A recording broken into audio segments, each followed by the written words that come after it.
2018 সালে 20 সেপ্টেম্বর শিক্ষক নিয়োগকে কেন্দ্র করে উত্তাল হয়ে উঠেছিল ইসলামপুরের দাড়িভিট হাই স্কুল। সেই ঘটনায় প্রাণ হারান স্কুলের দুই প্রাক্তন ছাত্র রাজেশ সরকার ও তাপস বর্মন। দীর্ঘ 7 বছর কেটে গেল, এখনও শেষ হয়নি তদন্ত। দ্রুত ন্যায়বিচারের আবেদন জানিয়েছেন পরিবারের সদস্যরা। নিহত রাজেশ সরকারের বাবা নীলকমল সরকার অভিযোগ করেন, তদন্ত দীর্ঘদিন ধরে চলছে, কিন্তু এখন পর্যন্ত তদন্ত শেষ হয়নি।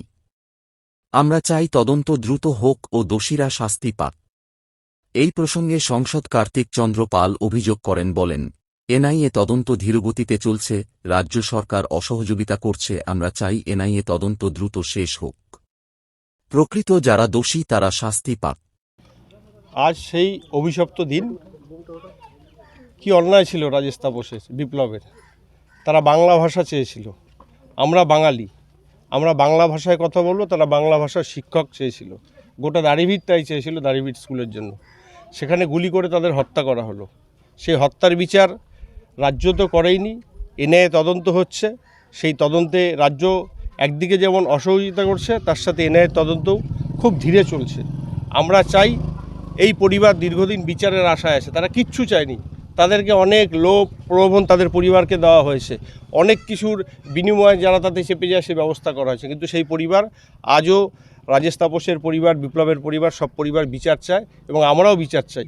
আমার অনুরোধ থাকবে, এনআইএ হোক, মহামান্য হাইকোর্ট হোক, এই তদন্তের দ্রুত বিচার করে যারা দোষী তাদের যেন দৃষ্টান্তমূলক শাস্তি হয়। কারণ গোটা দাড়িভিট তাই চাইছে, গোটা পরিবার তাই চাইছে। বলছি, এক পরিবারের মানে বিজেপির পক্ষ থেকে এক পরিবারকে চাকরির ব্যবস্থা করে দেওয়া হয়েছে, আরেক পরিবারকে কি কোনো সহযোগিতা করা হচ্ছে সেখানে? বিজেপির পরিবার থেকে কোনো চাকরি দেওয়া হয়েছে বলে আমার সেরকম কোনো জানা নেই। তারা পাওয়ার যোগ্য। আমি চাইব যে সমস্ত পরিবার, যারা আমাদের রাজেশ তাপসের পরিবার আছে, বিপ্লবের পরিবার আছে, কারণ বিপ্লবও আজকে পুরো শক্তি পায় না, তার গুলি লেগেছিল, সে হয়তো হাঁটতে পারছে, হাঁটার শক্তিটা নেই। তাদের পরিবারের কিছু হলে আমরাও খুব আনন্দিত এবং আমরাও যত ঊর্ধ্বতন কর্তৃপক্ষকে বলবো, এই পরিবারগুলোর একদিকে যেমন বিচার দরকার আছে, ঠিক তেমনি তাদের পাশে দাঁড়ানোর, তাদের যদি কোনো একটা ব্যবস্থা করা যায়, তাহলে সেই ক্ষেত্রে সেই পরিবারগুলো উপকৃত হবে। বলছি, এই এলাকায় যেই জায়গায় ওদের বেদি আছে, সেখানে একটা স্ট্রাকচার করার কথা ছিল, বা সেটা হয়ে উঠছে না? না, হয়ে উঠছে না। স্ট্রাকচার এখনই বললে এখনই হবে। আমি এর আগে ওনাদেরকে বলেছিলাম, এটা যেহেতু পঞ্চায়েতের আন্ডারে, তারা যদি এনওসি দেয়, এটা করতে কোনো সমস্যা হবে না, এটা একবারই করে দেওয়া যাবে, এই নিয়ে কোনো সমস্যা নেই।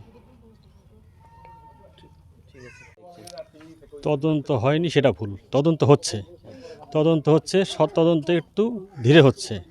আর দ্বিতীয় কথা, যে তদন্ত হওয়ার কথা রাজ্য সরকারের, সে রাজ্য সরকার তো আমাদের সহযোগিতা করছে না। তা সত্ত্বেও এনআইএ তদন্ত হচ্ছে, এনআইএ তদন্তেও রাজ্য সরকার বাধা দিচ্ছে, আর এনআইএ তদন্তও একটু ধীর গতিতে চলছে। আমরা এনআইএর কাছে বলতে চাই যে আপনারা অত ধীর গতিতে কাজ না করে একটু দ্রুত কাজটা করুন, যাতে আমাদের মনে একটু শান্তি হয়। আপনাদের রাজেশ তাপসের যেখানে বেদি রয়েছে, এখানেরও তো ইসের কথা ছিল, এটাও এখন বন্ধ রয়েছে। ওখানে যেখানে সমাধি আছে, ওখানে আমরা কাজ করতেছিলাম, তখন এখানকার নাকি যারা জমি আছে, জমি বলে কারো নামের জমি, ওরা আমাদের বাধা দিছে, আমাদের কাজটা করা হয় নাই। না হলে আমাদের এখানে সমাধিও হয়ে যেত, ওদের একটা মঠ হয়ে যেত, সমাধিতে একটা মঠ করতে চাইছিলাম আমরা, সেটাও হয়ে যেত। সবাই তো দেখতে পাচ্ছে, 2 সাইড হয়ে গেছে, 2 সাইড বাউন্ডারি হয়েছে, 2 সাইড বাউন্ডারি হয় নাই, করতে দেয় না এরা। এখানকার লোক, আমার মনে হয় এরা তৃণমূলের লোকগুলো আটকাচ্ছে, তৃণমূলের লোকগুলোই আটকাচ্ছে। এখন ক্ষমতায় তৃণমূলের লোকগুলোই আটকাচ্ছে, পরে আমাদের শ্মশানটা করতে দিচ্ছে না।